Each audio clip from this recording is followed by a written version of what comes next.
Good evening. It is October 2nd, 2013, 19. Where'd that come from?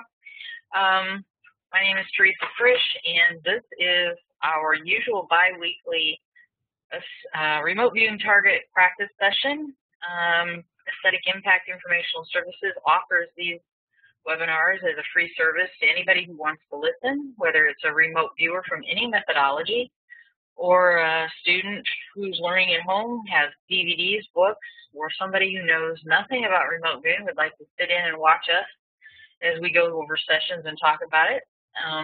These sessions are recorded, and everyone who is here knows that. Lynn Buchanan is with us, former member of U.S. Military Intelligence Unit Stargate and trainer, controlled remote viewing, and person who is very knowledgeable in all methodologies of remote viewing. So if you are of another methodology, please don't worry. We are learning much about everybody when Lynn is here to guide us. Tonight's discussion is going to be a little bit crazy to pull up for everybody, and I apologize. I considered chopping up the two sessions, and I'll explain in just a moment, and trying to make one big document out of them, but I wasn't sure that that would satisfy everybody's questions anyway. So I thought, okay, we're one big happy family here. We're just going to roll with it. So our target for remote viewing practice is the location of a Starbucks coffee shop in Cairo. We initially did the first session on this target on September 4th, and nobody knew that I was intending to use it as a retasking exercise. So you all sat in your sessions that night. You did not get any feedback for those of the audience who are listening in now, and I'm trying to explain why we would be retasking somebody, but the viewers turned in their sessions. They did not get any feedback. That evening, all we did was have a big jam session of question and answers, had a pretty good time. And then I proceeded to look at everyone's session who had sent it in and said, if you want to practice a retasking, we'll go for it. Now, some of these folks who are here are not anywhere close to being operational insofar as their training goes. So they had no idea the structure on how to do a retasking, where to write things, how to go about it. So it's kind of a learning curve, but it's also, you can retask yourself in a session anytime you want. And also when you take a break and come back and you choose a perception and run with it, that's in a certain sense retasking yourself. So you're really kind of doing this in session, but if you were in operations, the customer would have set up the tasking with the project manager, hopefully, and they would have some information about the target or some goal, some question that they wanted answered. So your first session would be turned in and reviewed by the customer and the project manager, looking for something that the customer would like to be investigated a little further. And so that's when you are retasked as a viewer and you go back into a session for more detail. It does not mean about the piece of your perception that you are instructed to be retasked on. You are not to abbreviate your session. You are the viewer, you're in charge of your session, but it doesn't mean that you're writing a little two-line something and turning it back in.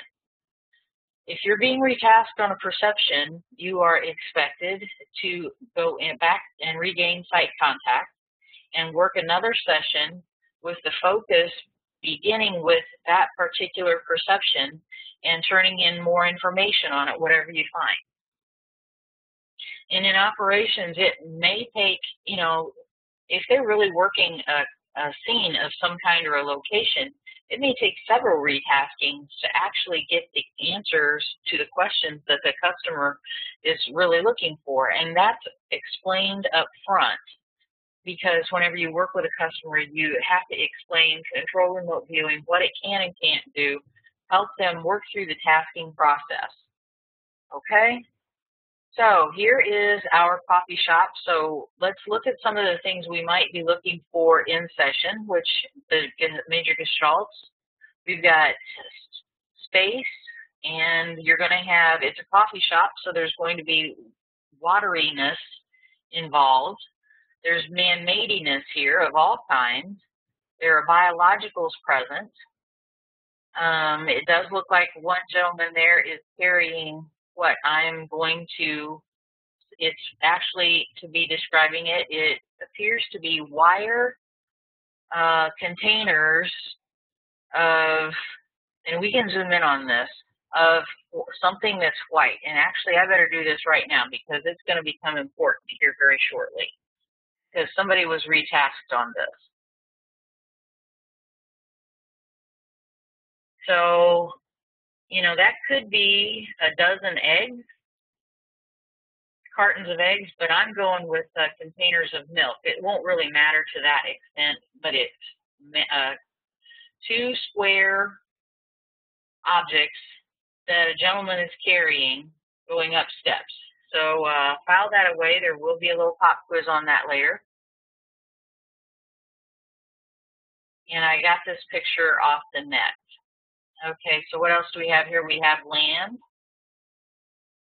And because I don't think it's floating, granted, that is an assumption on my part.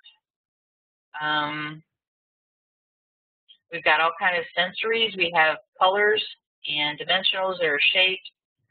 If it's coffee, you're going to have smells and sounds because the coffee is being ground, the coffee beans, if you know Starbucks. And you've got luminous. Look at the light. You have ambiance. You have cultural and ethnicity. You have outdoor and indoor. You have the awning, or look at, I want you to take note of the 2 umbrellas here. Okay. Now let's, I'm going to switch over to my desktop and also see if I can pull this target feedback up in 2 places at once, because it seems to think, nope, it's going to let me do it. Okay. All right, let me go ahead and switch us over to my desktop.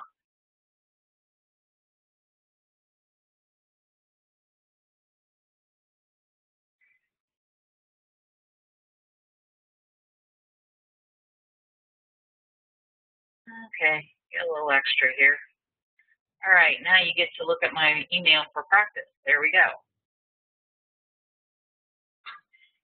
And one thing about using my desktop, it will let me pull up feedback and sessions side by side. There is no text, as you may have noticed with this particular Starbucks in Cairo. I don't know which one it is. I pulled it up to see if I could research it, and I could not. So let's see. Michael had actually turned his stuff in a while back, and I'm going to have to reopen it. I think that'll be easier than trying to find it. Okay.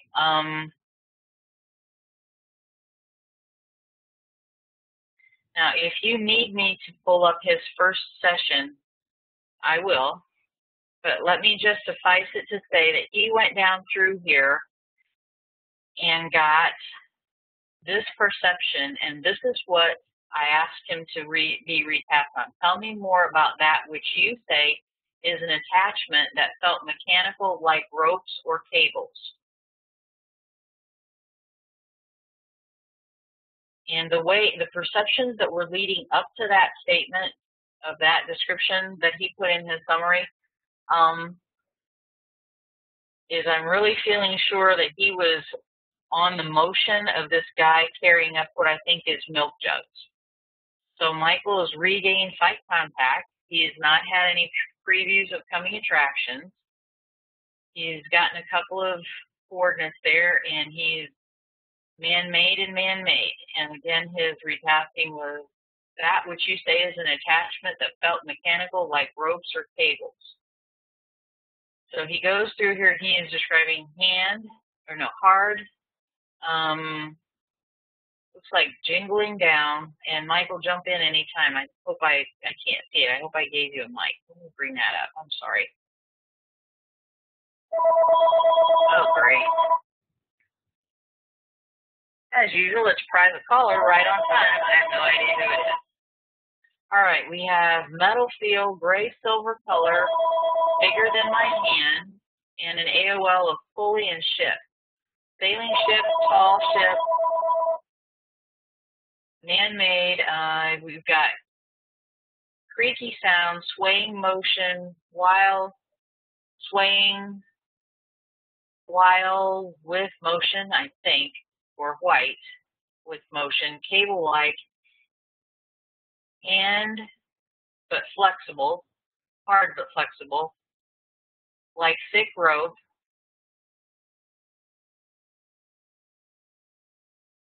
And something sound, banging sound, something sound in the distance with an AOL of fire truck. Then we've got a hard surface that looks like, I'll say mesh.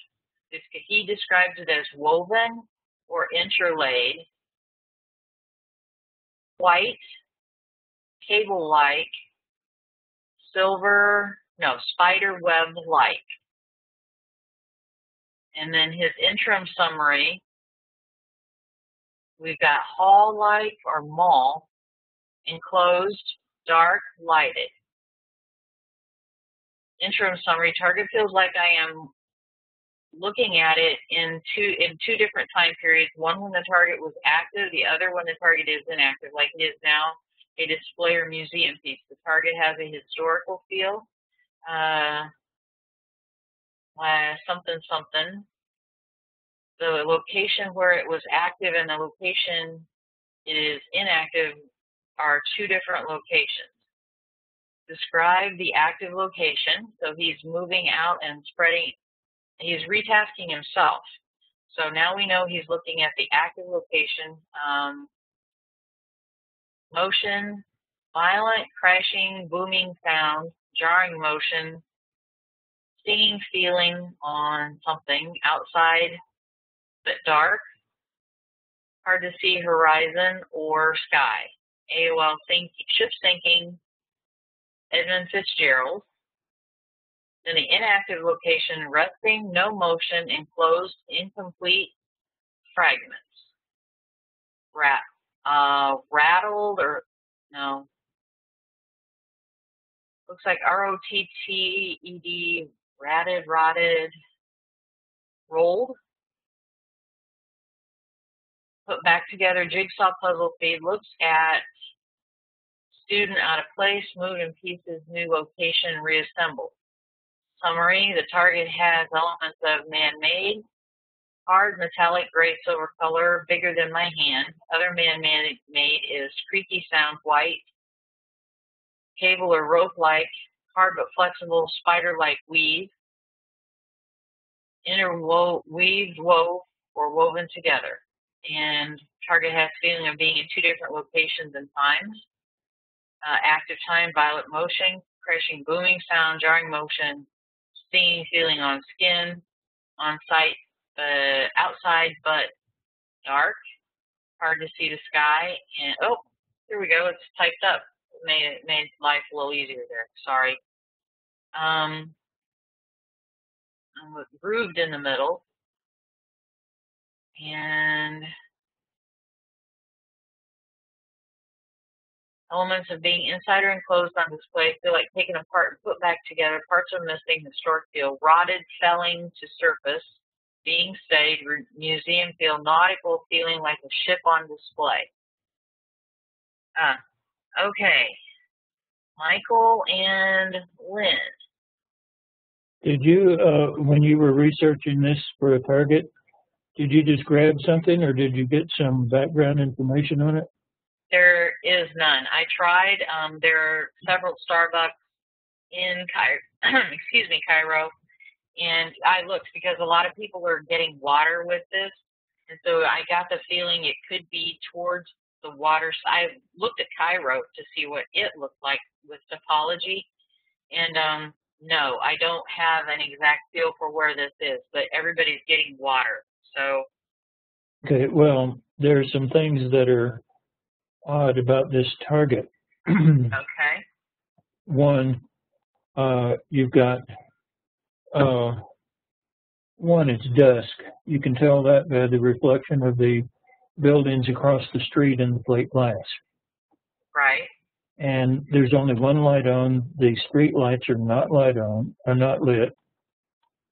The only real light from the, for the photograph seems to come from that flash that you can see right down above the cartons the guy is carrying. Mm-hmm. The lights don't seem to be on inside. And this just, there are customers there, so it's open. Mm-hmm. And I just wonder if this was taken during some kind of a blackout or something like that. It just. Well, I can see lights on inside the building. I don't know if you can see my cursor. Yeah, they're inside the building. Right. But look how dark it is in there. And I don't know, they may have it that way normally. I'm not sure, for atmosphere.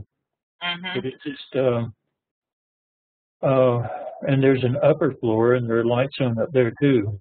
Right. But So I wondered if it was inside a mall, but I couldn't find, anything. I couldn't even find any other pictures that looked like this. Of course, it's not inside a mall because you can see the reflection of the buildings across the street in the plate glass window. Okay. So it's outside. That was my first thought, but this is kind of weird up above it with those lights up there. Oh, it's second story.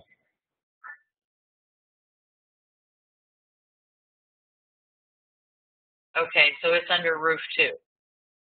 Yeah. Mm-hmm, yeah. Okay, because I'm assuming that that's a rooftop. Okay. All right. No, that would be like a dining area upstairs. Right. And I just thought it was open to the air outside, but I couldn't make any sense out of those lights up there. They don't really look like stars, but I hadn't thought about it being under roof. So Yeah. maybe it is. A lot of Starbucks, especially ones overseas or, will have a dining area upstairs where you can get the food downstairs, carried upstairs, and eat up there without the crowd of people coming in and out. Okay. Well, what about Michael's session? Without having his first one up, I can pull it up if we need to go over all of it. But insofar as what I wanted him to get a closer look at was, as I said, what I thought was going to end up being this guy carrying milk, because in his first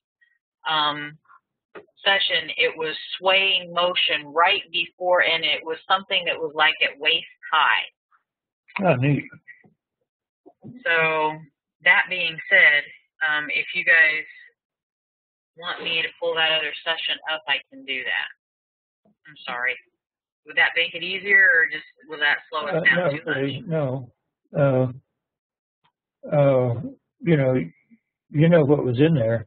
It just strikes me as odd that there's the one light, but the outside Starbucks sign, which is obviously like a neon sign, is turned off. The street lights are turned off. Mm-hmm. And yet it's dark. Mm-hmm. It's at dusk, and so my first question would be, what's going on in this picture? Yeah. And I see what you're saying. Would love to see more feedback on it. Well, no, I don't have any. And it looks like business as usual, because there are people sitting out front, and one guy has his hand up to his mouth, so they're either eating or drinking or smoking or something. There's a guy who appears to be making a delivery, walking up the front steps. And I don't know that Starbucks are always all that bright inside anyway, but I go to them all the time, but maybe something I'm not noticing, part of the thing. Just look at the store next to it. Mm-hmm. how bright it is in there. Yeah. Anyway, it just struck me odd. I would love to see some more feedback on this picture. Don't have it. Maybe somebody else can dig some up and send it to you. Sorry. Well, I don't need it, but I think, everybody here would get a lot from it. I agree. I didn't find any. Michael, did you have anything you wanted to say? I think you have a mic. Doesn't show him having a mic. Thought he had one. If you are hang on, how many do we have out? Like I say, I think that WebEx has busted me. 1, 2, 3, 4, 5, 6. I'm going to swipe Jed and see if I can switch Michael to, he already is a panelist. I don't know why. Only panelists have mics, and he is a panelist. Michael, I'm looking down at the text. Do you have anything else you wanted to bring up? I really was impressed. I was positive. It's analyst overlay. I'm supposed to be very objective, but yet if I'm going to retask you, I have to have some sense of something that you are on target and I want to learn more about. I don't think there's any question. He was definitely on target here. Thanks. I feel better about that because I saw what his session was leading up to that, and I'm like, man, I know he's on that guy. It's waist high, and it's wire, and it's like interwoven and cable-like, and I thought, tell me more about that right there. So, and one of the things about this is that, let me go an overall thing first. A lot of times when you retask somebody, they will go overboard thinking that because you retask that, it's of extreme importance. When in a practice session, you can often retask something that's not important simply for practice. But when he's talking about this thing being in two places, excuse me, when he's talking about this thing being in two places, obviously this is some guy delivering something, goes in, empties it out, comes back out with it empty, gets in his truck and leaves or whatever. And so there is one time when it's active and another time when it's not active, And I think he got not only good descriptors of it, but also some of the concepts involved. And I think it was neat. He says, it felt like a weird target to me, and he said that in session or else in his email. It felt like two separate locations. That's why I broke into an active and a non-active location. Yeah, and these baskets are here while they're active, and then when the guy leaves, he leaves with the baskets and they're not active, so they go to another location. I think that was a good conceptual to pick up. Okay. What's odd to him is the feedback picture has the same colors, lighting, and look of what I saw in my session. Strong work. Okay. What do you think about describing that which you saw in your session? Did you have a hard time with it, or did it just roll? As I stare at the, I can't even imagine what this looks like when we tape these. I don't look. Hard time with it. I'm really sorry. You had a hard time describing. It came through well. I was pretty sure I knew exactly where you were. Thanks for the good structure. Because I could follow you. And the thing is, if you have a hard time with this, just trust your subconscious. I mean, here it is, he's obviously gotten what his subconscious told him down on paper. So usually having a hard session means you're fighting yourself. All right, I am going to grab Michelle's retasking, and it's already saved. We'll just open it up here. All right, now Michelle has had a very hectic summer and has not actually practiced her intermediate stuff. Michael says it's odd, like it's seeing, but very, very, very fuzzy. Oh, Lynn, you want to make a comment about that? Why, of course very, I do. Very fuzzy. Very, very fuzzy. The research that we've done and was done at SRI and so forth, the visuals you get that are very sharp and clear come from your conscious mind. You can't depend on them, and they're usually just prone to being wrong. The fuzzy ones that move and, you know, kind of amorphously move about and all that, those are the ones you can really depend on because that's coming from your subconscious. But if you have a static, clear, sharp visual, take my advice. Go over to the right side of the page, write it down as an AOL or a stray cat, and there will be something about that sharp, clear visual that is absolutely true about the target. But, you know, it's your imagination that is building on that one or two sharp things, true things, and adding a scene around it. And so it's very dependable rule. When you get a sharp, clear, non-moving visual, go over to the right, set it aside, call it an AOL or a stray cat or whatever, and drop it. And that teaches your it teaches your conscious mind, don't take what the subconscious has given you and build castles, immediate castles on it. So it's a way of training your conscious mind to trust the subconscious. And, when it's fuzzy like that, generally you got some good stuff.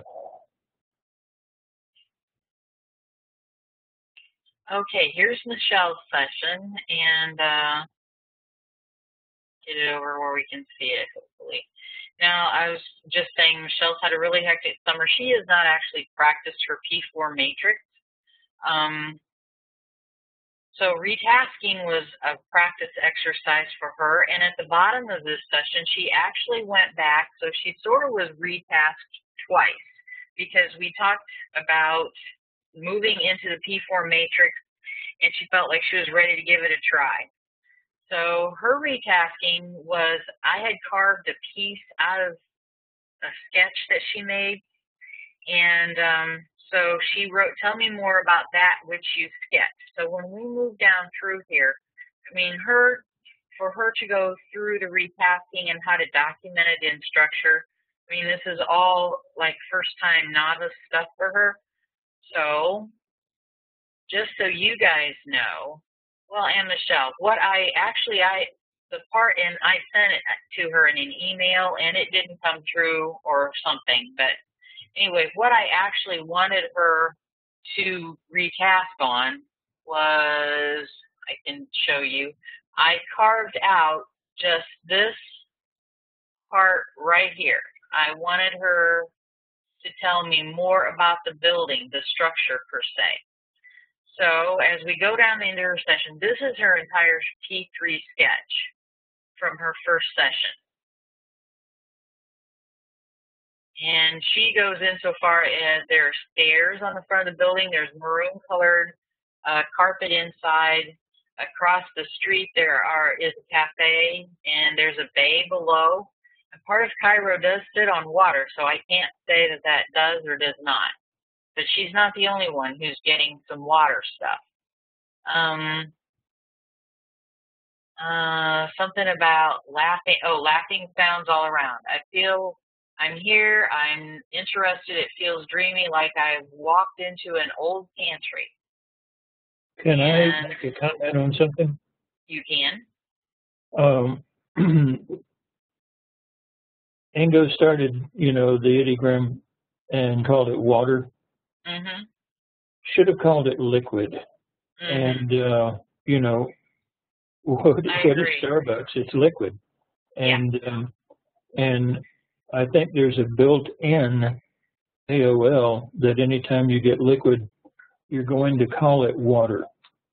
Mm-hmm. But that ideogram stands for liquidity, not for water itself, not for the noun water. So anything related to, whether it's fog or steam or diesel fuel, dew, gasoline, you know, tears, anything like that. So the ideogram stands for liquid. Mm-hmm. But just out of convention, everybody always calls it water, and that leads many people astray when they get that ideogram. By the way, on my Zoom chat, that we should really appreciate her sketch because she's got the street lamps, and it's a big the fence there, the people sitting around the table. She's got the awning. She's got 2 stories. Yeah. It's at least a 2-story building. Listen, this is not shabby work. This is great. I thought you'd enjoy this evening. That's why I called you, to make sure you could come. I was hoping nobody dropped in for dinner today. So she did have a POCA on this retasking session. While drinking coffee earlier, word Moorish came to me. Moorish. I like that one. And then she did have her own family flying, and she makes note of that in here. So squarish, dots divided, high arched, columned, and walkway. Stray cat of the White House. Stray cat of grasshopper eyes. And stray cat of, didn't quite, it looks like I want to say koala, not Lampur, I don't think, koala something. And then we've got a circular drive, razor blade shaped back, diamond center. And it's top heavy check-in. Top is much bigger than the lower part. There are large circular glass in the ceiling in the main area. 2 main sketches divide the space. And there are high narrow vents all along the top. White stove sculpture. Stones and chains line the street. There are large, tall facades to protect the inside area. Circular tunnel on the right side. We've got, let's see if this came out. Yeah. Front nose and windows of an airplane, but 4 of my people are flying today. Directional arrows like clock or compass. Long white walkway, crowds on each side clapping, felt formal and dignified, huge, and then a straight cat, a large white mushroom, almost cartoonish. And then CBS, the television station broadcasting, that eye, the Eye of Horus. What do you think of that?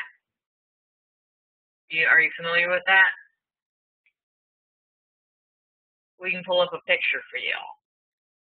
Ornamental square foundation, that's Egyptian, the Eye of Horus, and she has CBS on there because that logo for CBS is an eye. So we have... Watch out for waffling there. Now wait a minute. Can you not see possibly the Eye of Horus there? And her subconscious would be thinking she's saying CBS? That could be, but it's as a possibility, not as, you know, I wouldn't interpret it that. Of course, the Eye of Horus meaning, you know, Egyptian and all that. But it's a possibility. I would be very, very careful about waffling at this point. And I would call it a possibility of a symbolic thing. Yeah. There you go.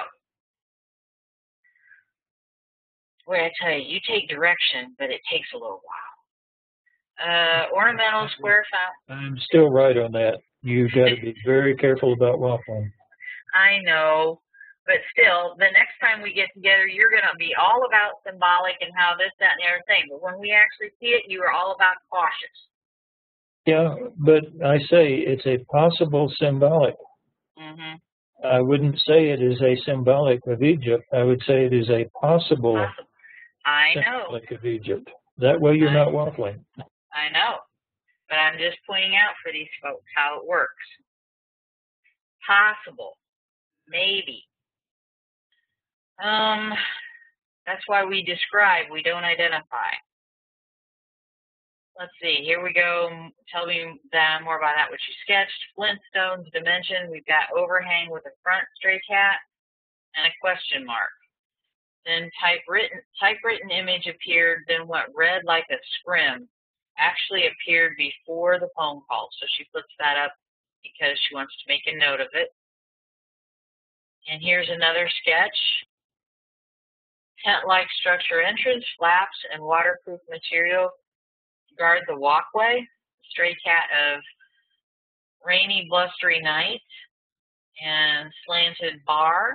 It's a little heavy on the nouns here, but she's doing well just to not write an entire story and break her perceptions out. She's really working on this. And she has... Easy. Yes, be easy. Do you think that that would be represented, and it's in parentheses, or in quotation marks? What? Yeah, and the quotation marks, you know, set it off as a possible, you know, possible thing. And, you know, anytime you put something in quotation marks, you generally put it over to the side as a possible AOL or possible symbolic, you know, or a possible note, unless you're in stage 4, in which time you put it into the SI column. And I would ask her if she wants to speak or type or whatever, what speakeasy means to her. Good. And I'm really doing that, Michelle, if you care to type something in or speak. Go ahead. And then again, you might be having mic trouble. We've got dumpster, camper-shaped thingy, tall straight trees, branches are high, large screen room, and then accordion walkway and side panels, and a straight cat of prism-centered light and diamond cut. Red velvet ropes, brass fixtures, wide staircase left, twist overhead, small cutout balconies all the way around, violin music playing, slow classical, large white flowers in tall containers with a sketch. She likes to sketch. And large white stone, small circle inside. And again, she's using some nouns, which she knows, and instead of like large white stone being an AOL or straight cat, and then describing. Dusty clouds of smoke like something coming down, chalky smell like cleaning erasers, metal pulley lines hang overhead, horseshoe dust, light bills. People in black and white formal clothing feels elegant and worldly. Cars drop people off and leave, smooth service, large staff. This historic meeting place, modern festivity, a place of the givers. And then she and I had talked about the P4 matrix and how to just start out. And I said, just pick a perception and start out. And so I said, tell me more about that which you say is hangerish. And so it was a mix of retasking and she had a poke of a dream last night, she says, coughing and choking and a long silver wire up and out of her throat. Yuck. Okay. So here she's gone into the P4 matrix for the first time. In the shell, you would write the word where you have large. You start out with the word hangerish, and then underneath it, hangerish. Okay, that's how you do it. Not the P4 like you have up here. And so then we've got large white, deep step, boxy, enforced, sheer outer walled, because I asked her, I said, what does hangerish mean to you? And right away she said dimensional. I said, so you're already getting perceptions. You knew what you meant. So just go tell me more about hangerish and do it in the P4 matrix. So then she's moved over like a back building of a studio lot, alley, or roll rod, something on left of the building. Old Hollywood starlet dancer, empty box ring, Shriner's symbol hat. That's a little symbolic. What do you think, Lynn? Yeah, that's a possible symbolic as well. Thank you so much. Okay. Large ornate cement. Anyway, nice work, Michelle. That's a great symbolic for Egypt because the Shriners wear hats with fezzes. And that's a great possible symbolic. Oh, God, he's killing me tonight. Large ornate cement arch in front like old sports arena or gym. I like the structure in the front. She has the structure, and there is a curved with square. As you'll notice, the glass panels, they're the pieces of glass. I don't know if you can appreciate it. They do appear to be 4 sections, possibly. The one way on the left might be inset a little bit, and it's smaller. The 3 in the front, I think, have the door, but I can't discern exactly where any kind of mechanisms are for opening and closing from this. You can zoom in and I'm sure pick it up. But she has 2 rectangles with what appear to be something that would appear to look like lights on them. And then her session ends after that.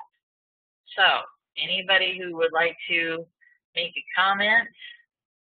Michelle, anything you wanted to throw in there? Janine's going lots of detail. Great session.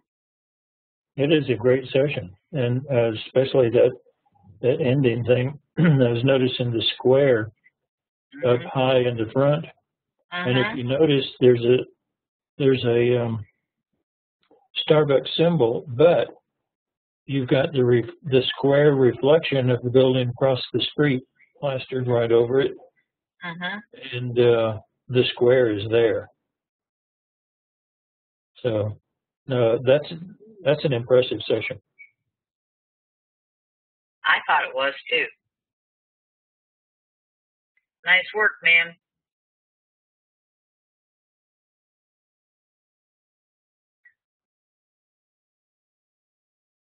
I'm just kind of strolling back up through there to see if she had anything to say. All right, let's find somebody else. Let's see, Marco sent his in. He did Marco, I emailed you. Oh, he's not here. He thought he emailed me a session, but there was no attachment. Janine will get to you in just a second. Janine was busy and somehow lost her first session, so she made some site contact, but didn't get her retasking, and I didn't have a chance to look it up to see what I retasked her on. She usually does a good job with structures. Let me see, where's Ron? Here we go. And Jed, you're here. I know you've been really busy with your post-grad stuff. If you sent me a session, poke me here, and I'll be fine. I'll be looking for it anyway, but if you didn't send one, just holler, and if you did, I'll be finding it, because this has been a month-long process. All right, here's Ron's. I just retasked him with his basic gestalt of what he said was a man-made. So tell me that. And he had never done retasking before, by the way, and he sent me an email going, I have been all through my manual, and I can't find anything about retasking. So we had a little overview of retasking, and he said that must be one of those pearls that you just have to get by hanging out. It must not be in the manual. You should write a book. I said, well, you do. Yeah, it's not in the manual because we don't really take up retasking in the formal stuff that I teach until the postgraduate course or the operational course. We try to keep it simple as we can as we go along, so you learn the principles and not the thing. Because remember, the purpose of a practice target is not to learn about the target or about operations. It's to learn about yourself. And I explained that we knew when we started these online get-togethers that we would have all levels of viewers mixing together, and basic viewers were going to see stuff that the more advanced people already knew, and we would be doing some explaining, and but yet not giving them all the tools to work with. So, but retasking is sort of just, you can retask yourself or take a break or do whatever. So the only thing is I am showing you how to do it with structure. And it's a no-hurt kind of thing. So his man-made, he describes as red, white pointed round, frame-like, open blue, green, and tall. Has a little sketch here. Stray cats of flag and statue and NASA. By the way, let me get rid of this thing again. I don't know what is over here on the left, if that's peaked or not. I just wanted to point that out, that it's narrow. We have ribbed, corrugated, bumpy, cool, misty, bird sounds, water sounds, humid, rainy, and wet. And I think there was some reference to that in the session before this, one of them. Harpoon-like and a stray cat of Space Needle. And I don't know if there's any shape that looks like this little sketch here or not. And he is being reminded, a stray cat, of a pirate ship. There is the awning. Now here's another possible, because this is definitely guessing at things, but Michael described had sort of a sailing ship type thing. Michelle had a scrim, and now then you're getting that sailing ship sail back again. And although the awning isn't out, there does seem to be one here. Is there an awning there? There are two. Hang on, I'll get this out of the way. I don't know what the heck just happened. There are two umbrellas, but I don't see an awning. No, but I think that it's a possibility that they're thinking in their session that they're describing awnings, even though they're umbrellaed tables. Yeah, that could be. Yeah. I don't see any. Oh, no, you know, I'm just now noticing that this, where it says Starbucks coffee, it almost, maybe it's just the framework of the window. Maybe it's not an overhang, unless there's one rolled up inside there. No, I don't think so. Okay, never mind. Moving on. Yeah, but that is, when you find it, you know, among several viewers, you have to think of it as maybe a possibility that the group mind is telling you something. But still, you're back to possibilities, and you have to be very careful of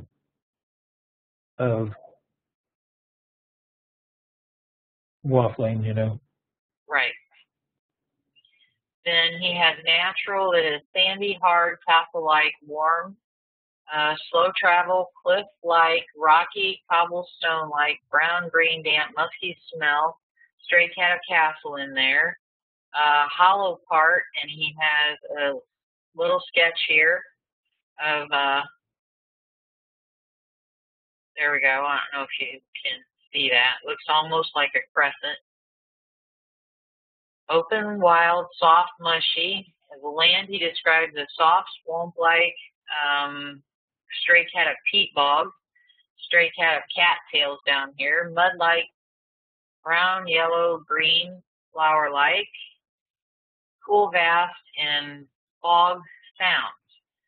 And I know that there are like salt marshes up on the north side of Cairo. So I didn't know if this location might be anywhere close to that. Because Cairo does comes from both up where the salt marshes are and down along the river. So then he has two P3 sketches here and a summary, which is the perceptions that I just read and the stray cat. And Jed, thanks.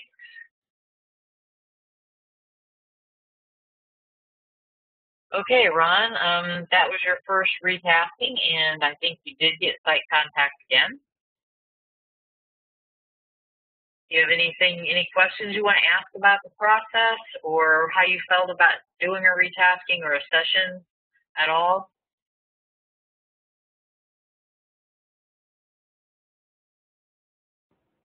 Hello. Yeah, you're here. Go ahead. Okay. Yes. Yes, it's starting to look like I'm getting site contact, but I'm not getting enough site contact, I don't think. I don't seem to be describing as much as I should be. Even though I did on this thing to the left here, it's kind of bumpy and corrugated, but I think I should have described more of what was there. Well, you are. Can I put in a kind of critical word here? Yeah. From the looks of the session, it looked like all the way through it you were trying to describe, you were trying to tell us what the target was or figure out what the target was. That's just going to tear a session up or give you problems. Your descriptors look good,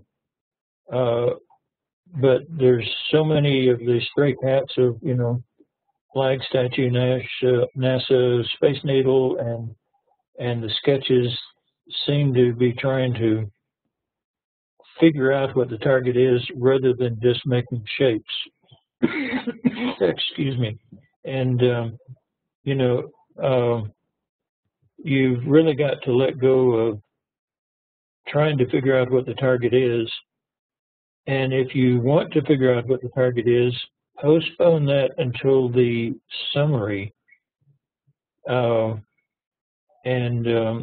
is one of the reasons we put the summary into outline form for most viewers, because after waiting all the way through the session and postponing, saying, okay, well, I'll tell what this is when I get to the summary, then the temptation to start putting in nouns and analysis in the summary is just overwhelming. So really, at the end of a session, you should ideally have no idea what the target is and not even a hunch about what it is. Now, as the retasking goes along, it's almost humanly impossible to not start forming ideas about what the target is, and that's where the discipline comes in of just, describe, don't identify, describe, don't identify, and it's hard. It's very hard. But just from looking at the little micro things in this session, I don't know, but from an analyst standpoint, it looks like you were trying to identify the target. So I'd like to point out for your P3 sketch, okay, when you look at the left side of this target, okay, look at the shape of this round column going up the side, and it has a band around the top with some, looks like some decorative overhang kind of block things on it that are at an angle. But anyway, your little sketch here on the right, and I can't swear that that's peaked on the top of this, but it also has a band around it, and it is shaped. The architecture of this place just screams castle. Mm-hmm. Yeah. And so your sketch here is very, very, very, very, very similar to this shape right here. And then right here, go away, this big colored thing. I just want to make, then your little sketch right here, we've got, this is at a 90-degree angle right here. Okay, the railing right there. So you have, and your sketch indicates that it is angled.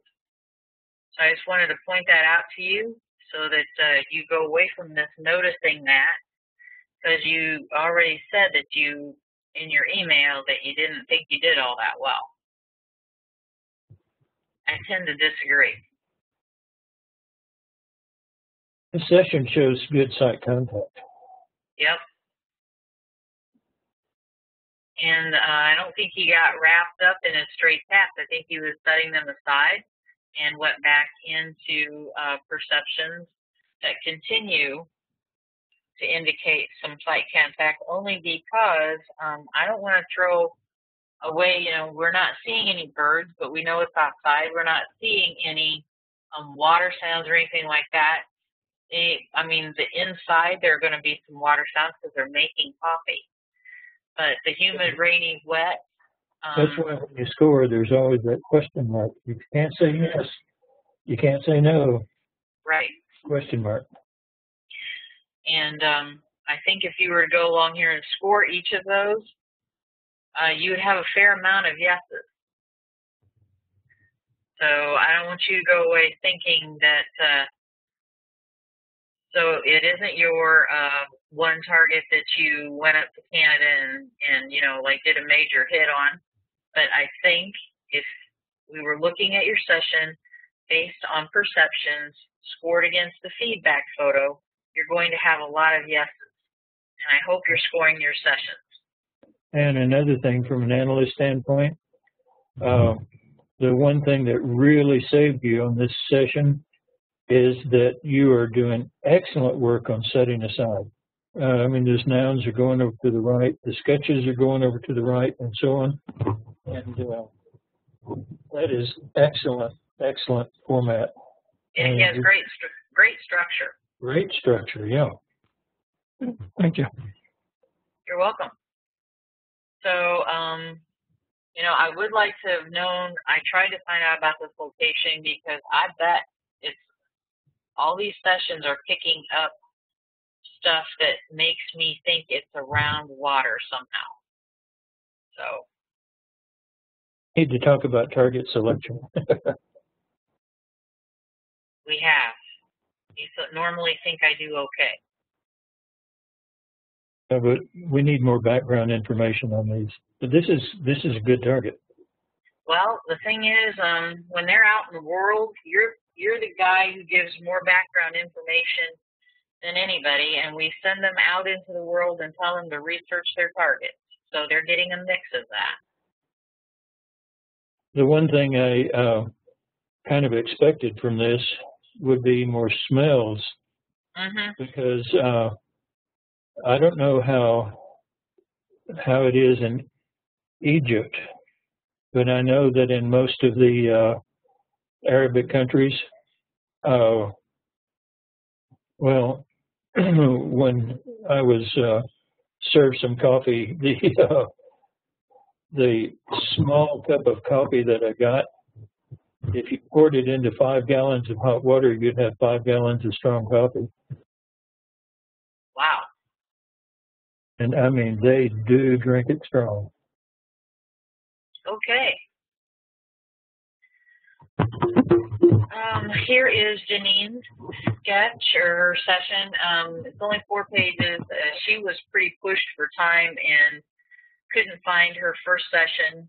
And so for the retasking to be optimal, you know, she at least got sight contact and did a second session. So tell me more about that, which you sketched.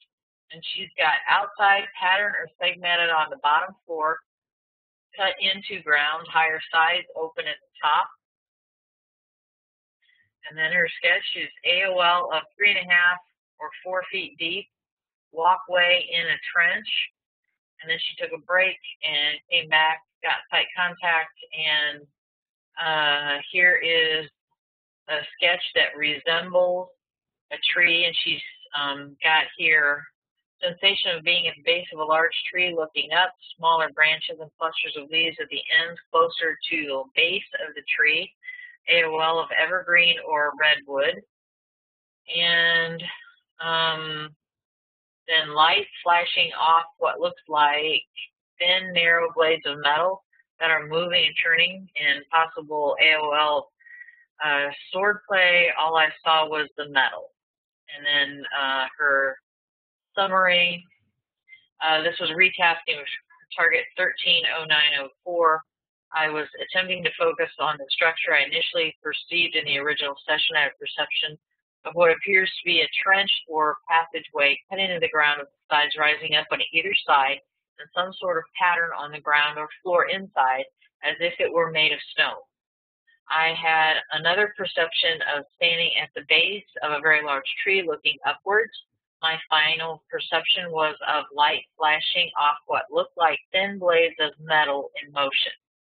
And just to remind, not everybody knows Janine, she's completely self-taught, been at it about 18 months, wanted to just get what information she could from books and off the net and see how far she could go with this. And she does a great job. She gets a little wrapped up in her nouns, and as Lynn has taught the rest of us, when you strip the nouns away from Janine's sketches, she usually nails it. And hers is one of the targets that I printed, or is in Daz's magazine, 8 Martinis. It's my article, Controlled Remote Viewing in Area 3 Medicine. One of Janine's sketches of the Urbana coffee shop was in that publication. So anyway, I'm sorry about you couldn't find your first session, Janine. And I'm reading what that is my retest recipe, and Michael has probably 40 weight Turkish coffee. Right, Janine. I thought that in your email you said you couldn't find your first session to figure out the retasking or whatever.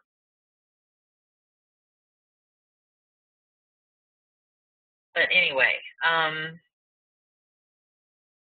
okay, got it. Anything you'd like to ask? I'm kind of watching to see what you type in.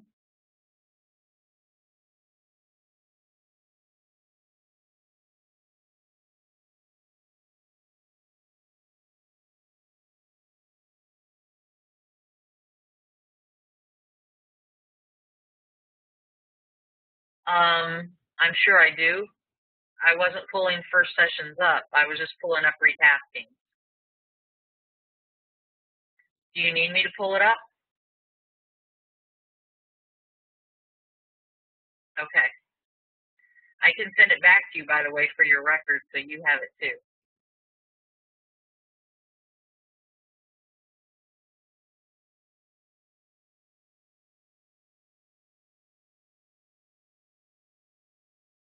So anyway, comments from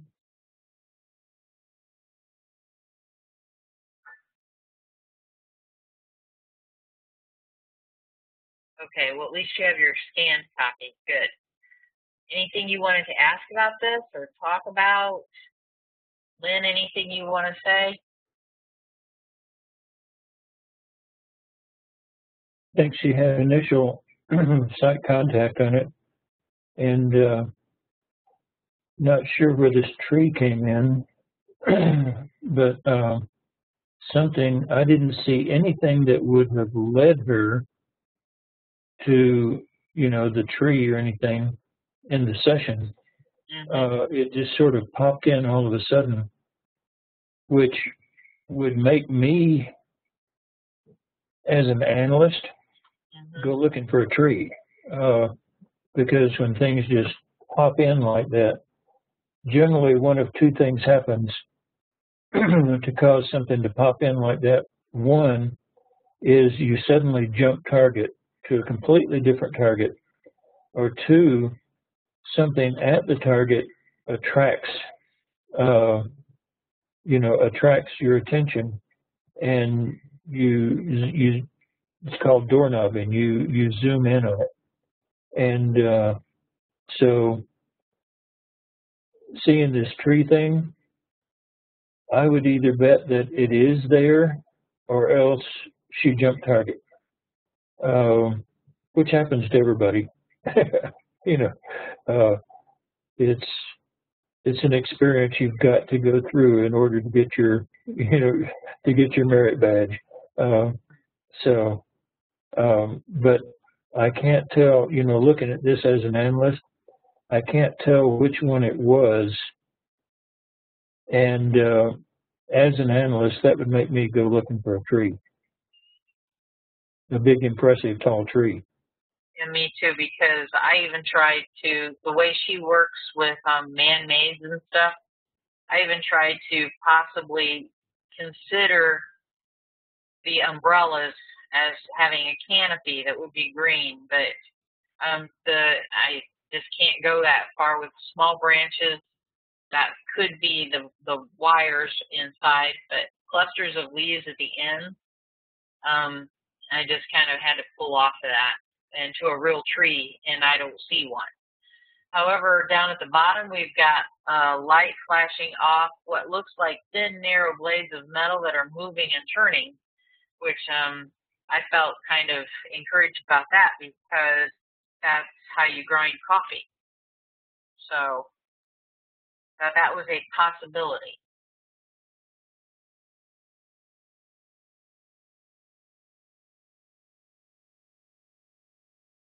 But anyway, thanks for at least working the session, Janine, and I do think that you have site contact, and I'm sorry about the not having your original, but I'm glad you have your scanned initial session so you could go back and look at it.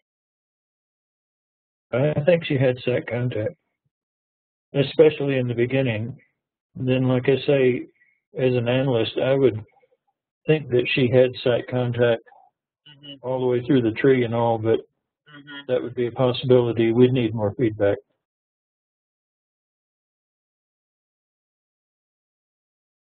Okay, and then the luxury we had, of course, because we had ground people there who could, who could ask questions and get answers. But Richie, did you send there's your name. Did you send me a session? Because you always send it to the other address, and then I have to forward it to this address. Did you work this target?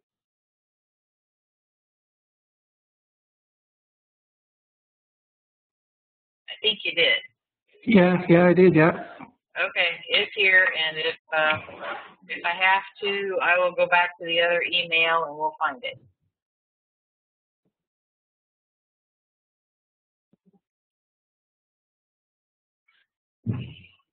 I would have sent this a couple of days after I got the retasking. I think I had time at that time.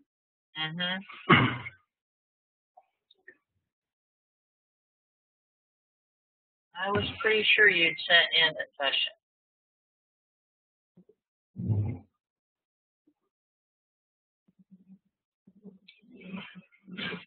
All right, that's all right. We'll just pull up the other email. The retasking I did was on the 11th of September. So you would have got us there.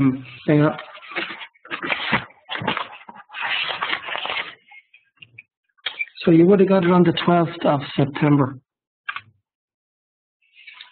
Or maybe even the 13th. Oh, I know. You always send it to the operations. Yeah, I've changed that though. Send it to the right place in future. Okay, I need to take us off sharing mode, so I'm sorry, I can't let you see the emails in my operation inbox. Yeah. So just a minute while I go. That's why I got this practice email set up. So I need to do a little shenanigans here. Might we see love letters from admirers or what? No, you will see project emails, which you can't see. You'll get to see who sent them and maybe some of the subject headings. And that's why we don't mix emails anymore. Just hoping in your busy life you have a little time for a love life, you know? No. Not going to happen, right?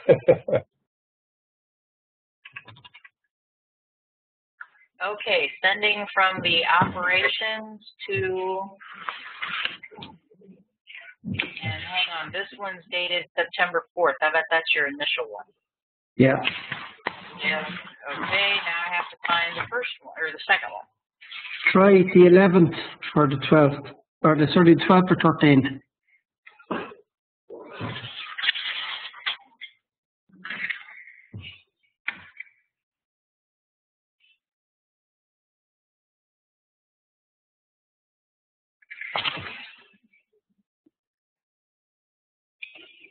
Okay, I'm not scoring on that. Just a minute. Let me check my files to see if I might get lucky and something got saved.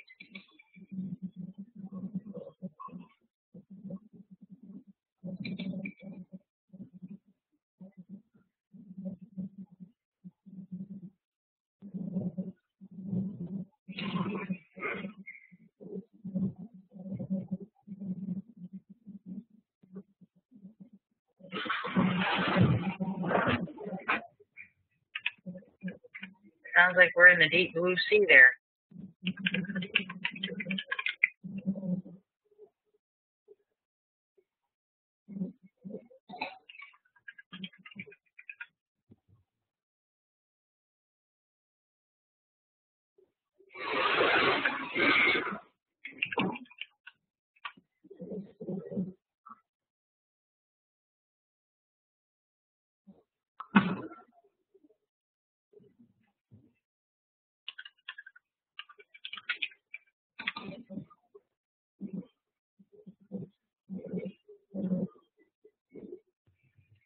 All right, I am checking the address on September 11th forward from on Teresa Frisch. Wow, that is some feedback.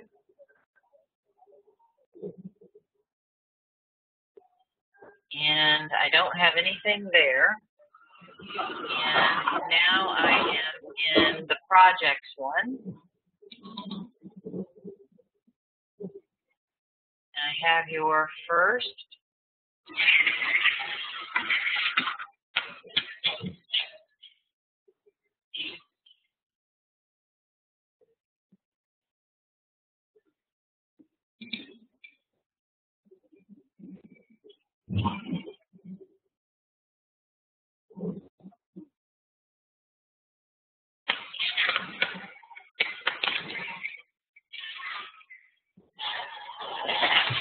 Great. Looking forward to your visit there, Richie. I was going to say, Yeah, good, yeah. It's all planned, it's ready, paid for and all now. So, just waiting on the time. We'll have the copy. Richie, do you have that session with you? You could resend it because I can't find anything other than your original. Yeah, I'm just trying to get in there now, but this thing seems to have frozen. I'm trying to, it won't let me back in.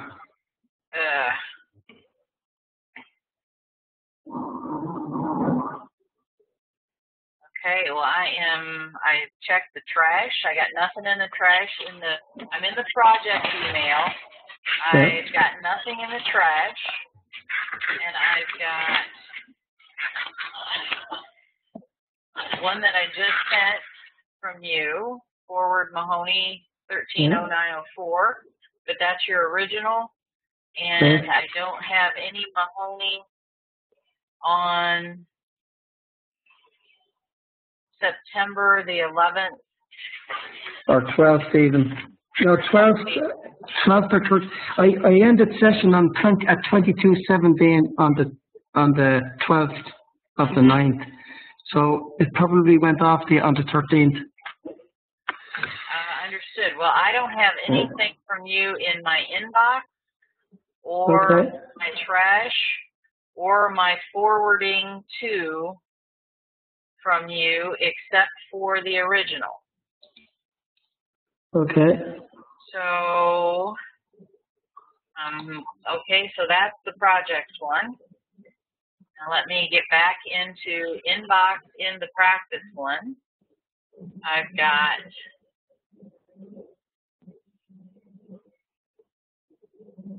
Mahoney. I've got my email to you that says you didn't understand the retasking, because I remember this conversation. Yeah. And hang on, now I'm going to my trash folder's empty. My sent folder.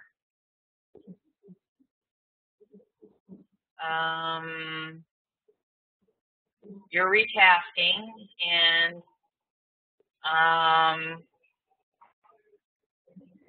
I said that I didn't have your session in front of you. I thought you had listed only one man-made gestalt, and you listed perceptions, and I was asking if you could reestablish sight contact and sketch the man-made. So, yeah, you had only one man-made gestalt, so I asked if you could sketch it. So, after that, I don't have anything, and I don't even have anything in my trash, so it's not like I did anything with it that I can find. So if you can find it and resend it, it'll just take a second for us to pull it up. I'm sorry. Okay. I'm just checking my sent as well here, so. And that was when I sent you back, it was on the 9th, so I'm the 9th, on your tracking.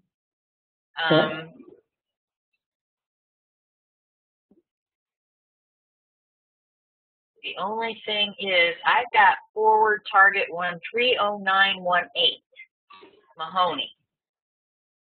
Yeah.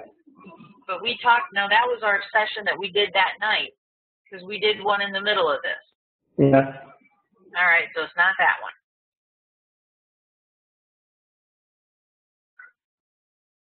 Well, maybe it didn't go. I can't find it here myself. It's weird. Hang on. That is way weird. Here we are. I have it here. I sent it on the 13th. I'm going to send it to you now. Cool.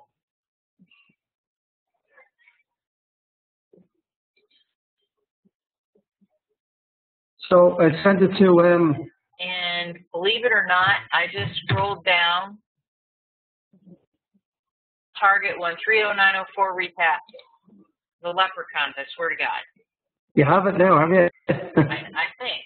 I'm gonna open this bad boy up, and I bet you it's gonna be it. I just sent you one anyway, so to your AOL account. Okay, well then, here we go. Now I have to switch this back over.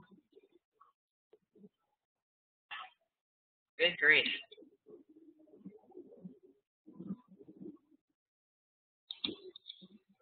Okay. Move to that which you say is man-made and sketch. Here we go. Okay.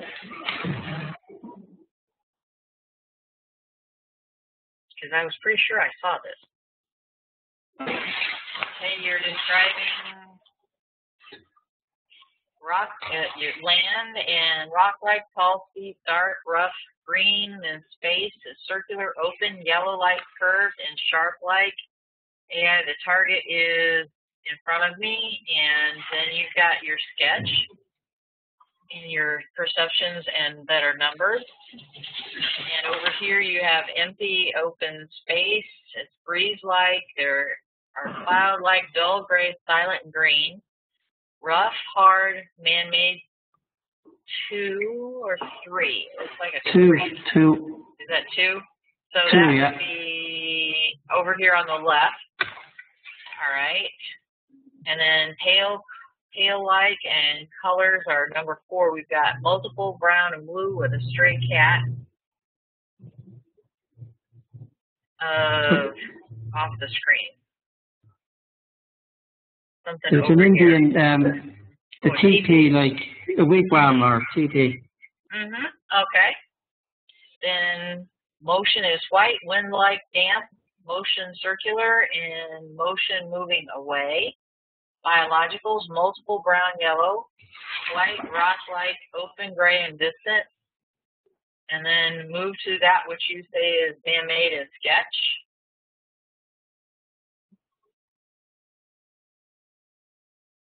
Tiled area is floor-like, artifact-like.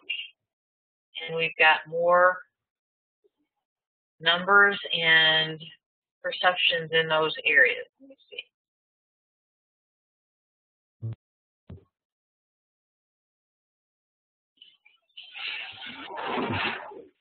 Okay. So one is up here on the left, and it's gray, cold, glass-like, metallic bar-like, pattern-like design, colors and that are multiple undercolors. Two is gold, shiny, metallic, and dark. Two up here, the top. And indoor ambiance. Quiet. Quiet, strong. Quiet, yeah. Multiple and reverent.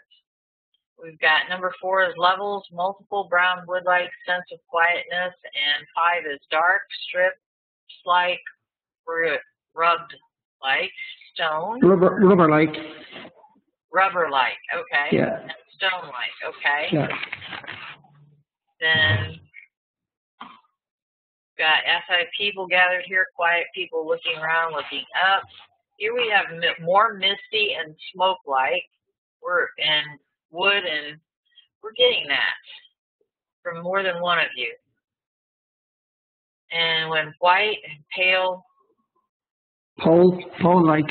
Pole-like, thank you. Squared and sense of quietness, it's curved, and then the summary, which is your perceptions that we just all read through. On your sketch, right here, the big one on the right. Yeah. Can you kind of give us an overview of what you were sketching, without naming, anything in particular you felt about that? I just felt there was an open space with glass-like, and inside was a sort of a stairwell, and then I knew there was a yellowy light inside as well. I could feel that sort of thing. But it felt open, but yet confined. That's about it. It felt nice, actually, if the truth be known. Well, I'm glad the truth be known. What? Go ahead, Lynn. Those are pretty good descriptors of the whole place. I thought so too. And I had a feeling what he just said about this sketch. Of course, everybody going yell. He's already seen the feedback, and so of course that's what he's going to say. But I really thought that what he just said was what he was trying to capture with a sketch and those descriptors. But I had to, see what he had to say about it. Yeah. So that's why I tasked you with what you were calling a man-made, since you only had that one gestalt, and it wasn't like we could get it confused with anything. Okay.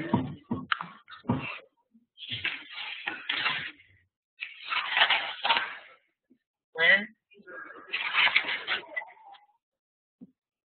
I think he nailed it right there. It's got the 2 stories, it's got the stairwell going up, the indoor-outdoor feel of the whole place.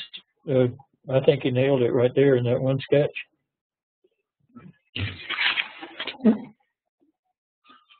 I think he did a good job myself. Thanks, Richie. Thank you. I tell you, people would surely get an education if they would hang out with us. Anything else you wanted to bring up about it? No, it's just the importance of doing this type of thing. I just find it when you have a target, like a date, you know, you just get down and do your work, and it's important to get your feedback if you're making mistakes. And you know, what I'm learning from this process is that I have to delve deeper to get just a little bit more information. And Lynn said about what we should have got was the smell of the place, the coffee. In my session, I got feeling of nausea, and from the throat and that. I don't like coffee, so you know, I'm just wondering, was that my way of describing what I don't like? That was on the first session that I did that, you know. When you come back, put the tea on. Yeah, I bring my own tea bags.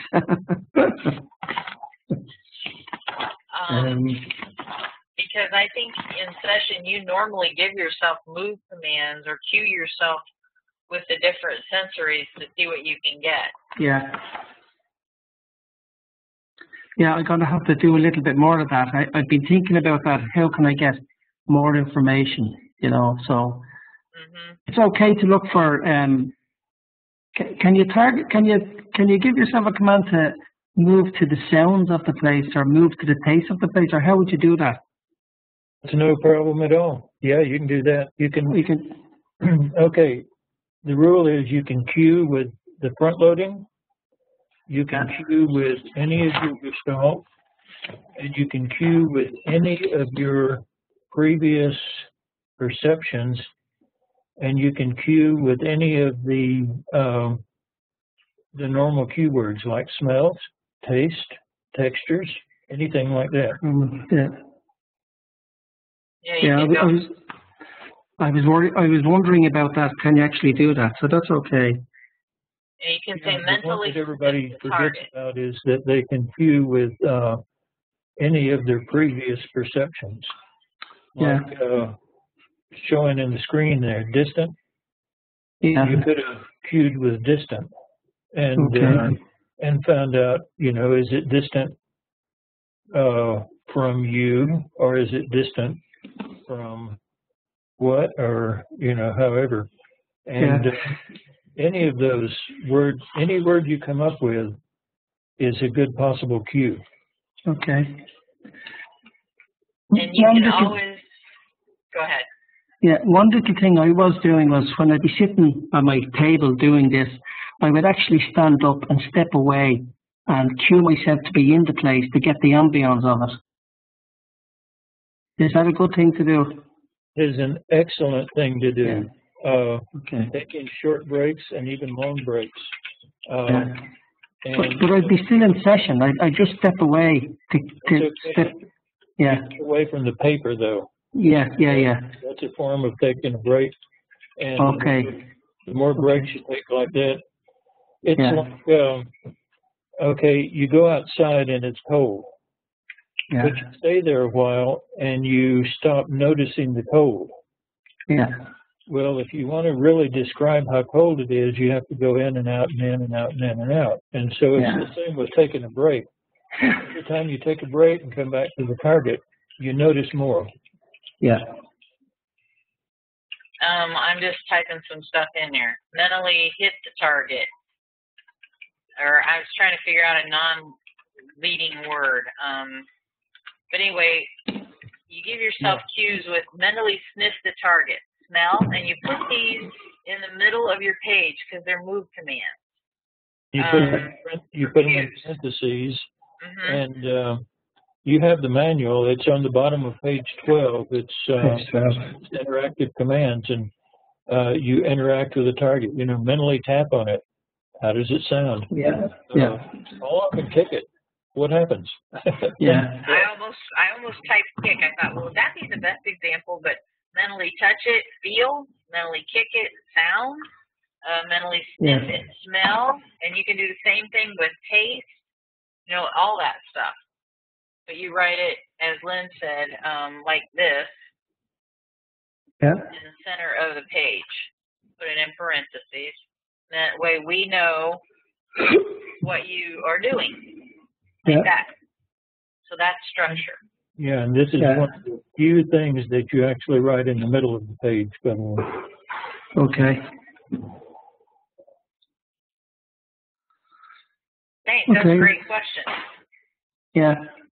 Question. And the great thing about this is that I can come back in a couple of days' time and re-listen to all this again, which is brilliant. Because I've realized that you only pick up a certain amount when you're talking. But when you listen back a couple of times, you pick up a lot more information. Yeah, you can only absorb so much. Yeah. And Janine, by the way, is saying she got a waxy scent, wondering if there could be candles. What do y'all think about that?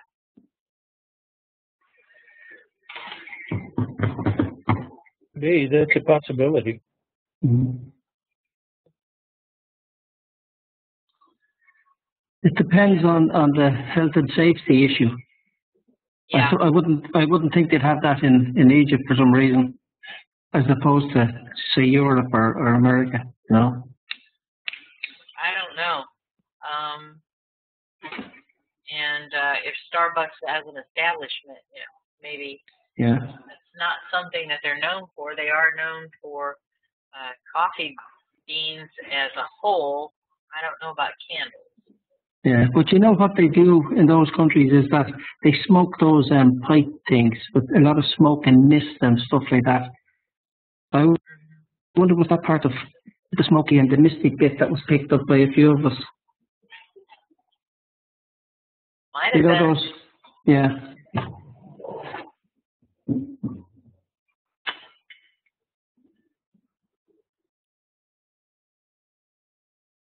Hookahs?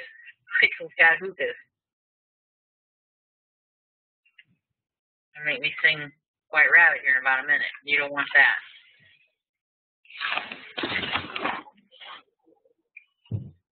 Be having Grace Slick and Jefferson Airplane going. And a couple of us got smoke as well. Egyptians are very big on perfume and scent. Yep. They also have the coffee, which has one type of the coffee they have has a very strong perfumey, and I would say even waxy feel in the air. I mean, the coffee just if you've ever been to New Orleans and had coffee there, the smell of that is sort of weak compared to what you find over there. Mm-hmm. And so, we have all kinds of flavored coffees, and so do they. So, I mean, Starbucks per se. When you go in there, there's all kinds of things that you can order. So, okay. Anybody have any questions about anything related to this target or anything in general? It is 9:38 p.m. Eastern Standard Time, and that's the way it is.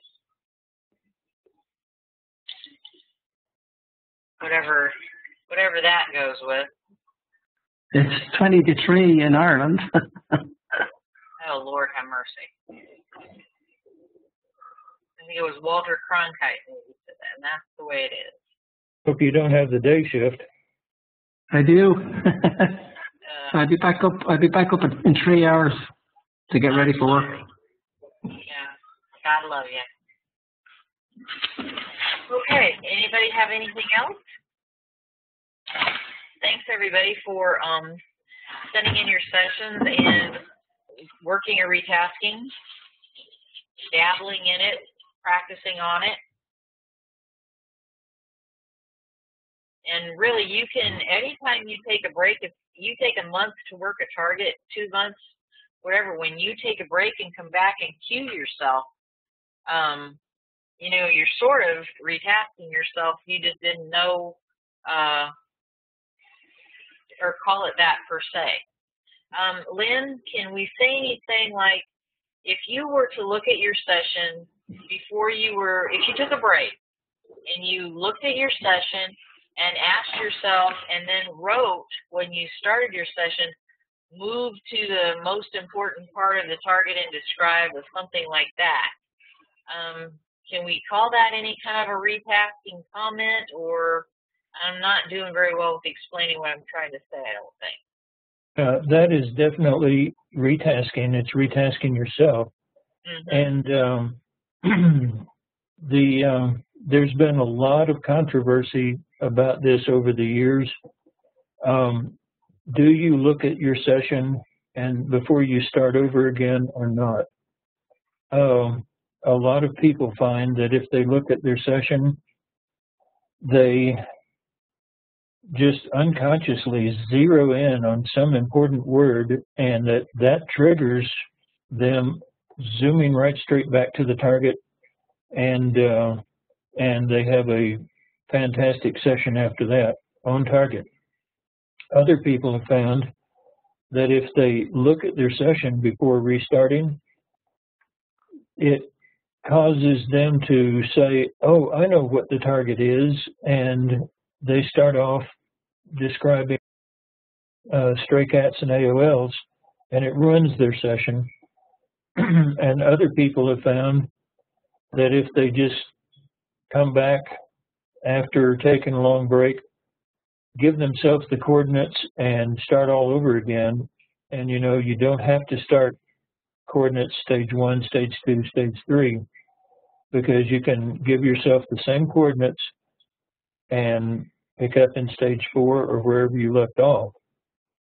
And so everybody has their own argument, and everybody says, this is what's best for me, and that's the way it ought to be. And the fact is, you just have to try everything. It's totally individual, and you have to keep records, see what happens whenever you look at your old session or whatever. And like you say, maybe you just come back and you say, okay, give yourself a move command is what you're doing. Move to the most important part of the target and describe, and you're off and running again. Another thing to remember about retasking is if somebody else is retasking you, and this is true in practice and operations both, it does not necessarily mean that it's an important thing of the target. Generally in operations, what that means is they read through your session and something made them say, huh? And they're wanting to find out more information about it. It may not be important to the tasking or the target or whatever, but it's what you're going to get retasked with simply because they said, huh? And so when you do get retasking, whether it's in practice or operations, don't make the mistake of thinking, oh, this is important, because it may not be. Yeah, but as far as retasking yourself, really you have to just try the different ways of doing it and find out what works for you. And in order to do that, you have to keep records. So my advice is of no help at all, really. My advice is just try everything. You just said exactly what I was hoping you would say about the fact whether or not you're taking a break and then you're retasking and whatever.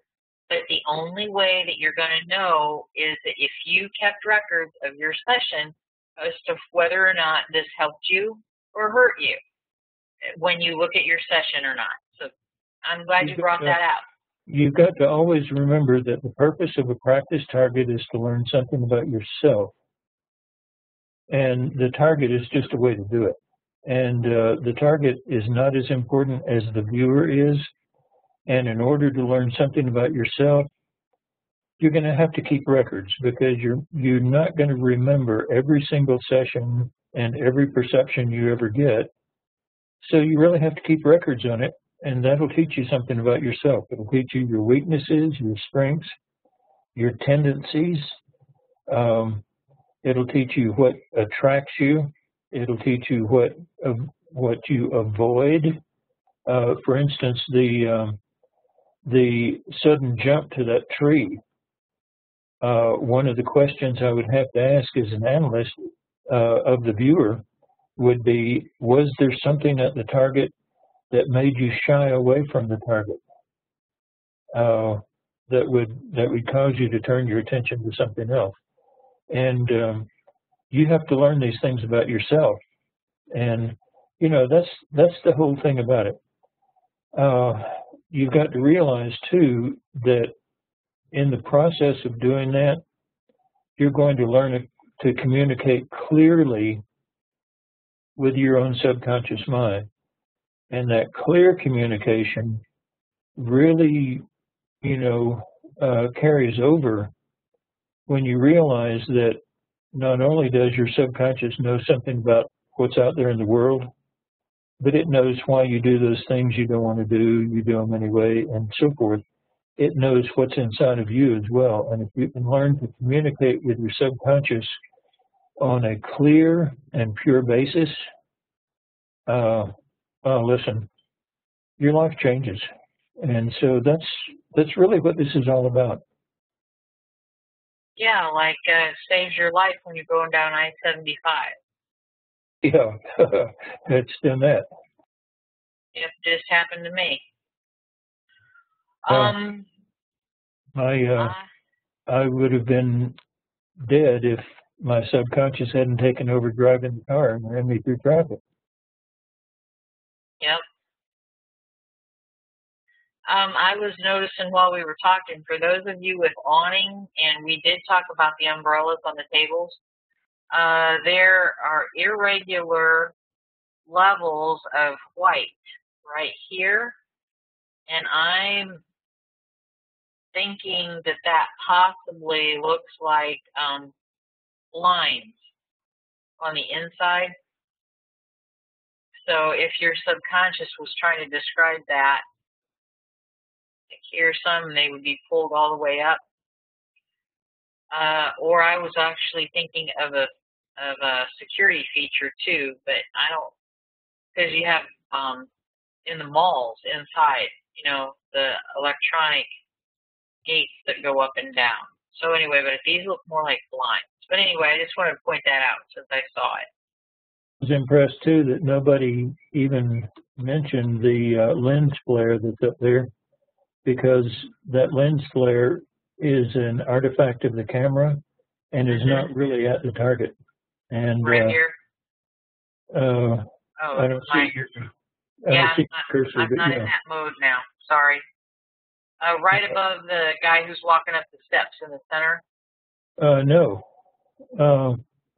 Up at the top of the left column, that big round blur that looks like an orb or something. Yeah. Yeah. That's just a lens flare from a reflection inside the lens of that light that's over on the right side. Okay. And straight ahead in the middle of the steps, I thought that was the camera flash right there. That's the camera flash. Uh-huh. See that big round ball of white up on the upper left side?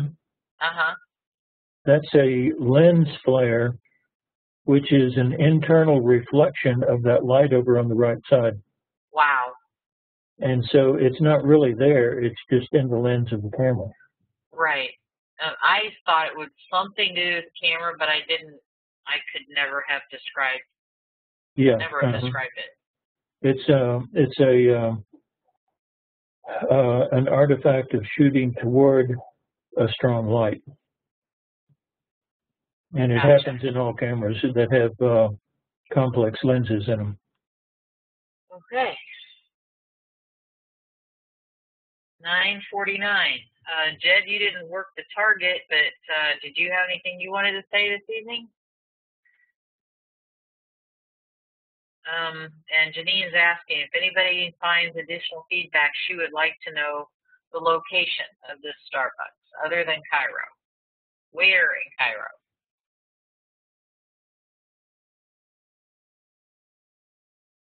I should probably also repeat something I said to Teresa earlier on in the day, and that is that you viewers are doing some work that actually kind of outstrips some of the much, much more advanced viewers with your target contact, your sketching, and all. You're doing excellent work. I think a whole lot more excellent than you probably realize. And so you're doing some fantastic work here. Yeah, they're a pretty talented bunch, I must say. And I do say regularly. And they know that I don't just blow sunshine, in the words of Top Gun. I don't beat them up. If there's something that I need that they should need to be corralled on, we work on it. And I don't let them get away with murder. But anyway, I think they are doing very, very well, considering no more time that they've spent learning it and no more time that they've spent practicing, because they all have busy lives.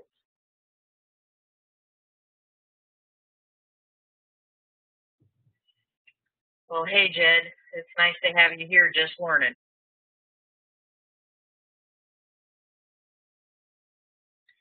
All right, folks, well, I don't have anything else. Have another target in 2 weeks. Same old, same old. I don't have anything special lined up.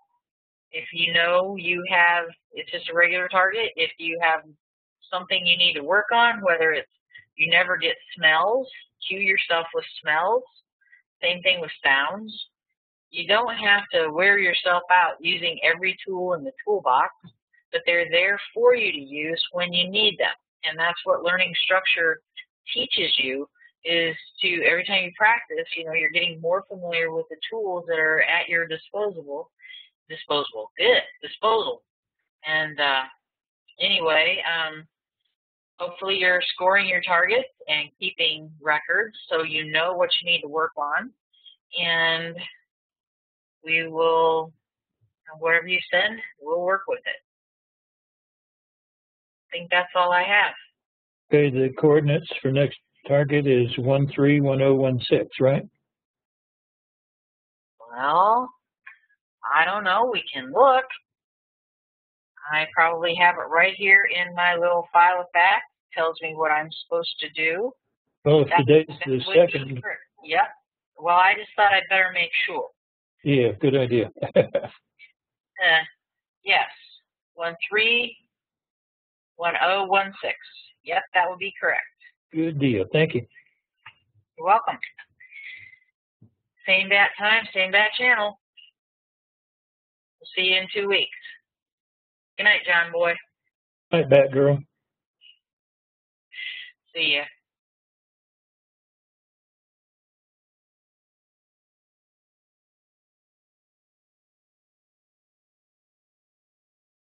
Somewhere I can find that turn off recorder. That would be good.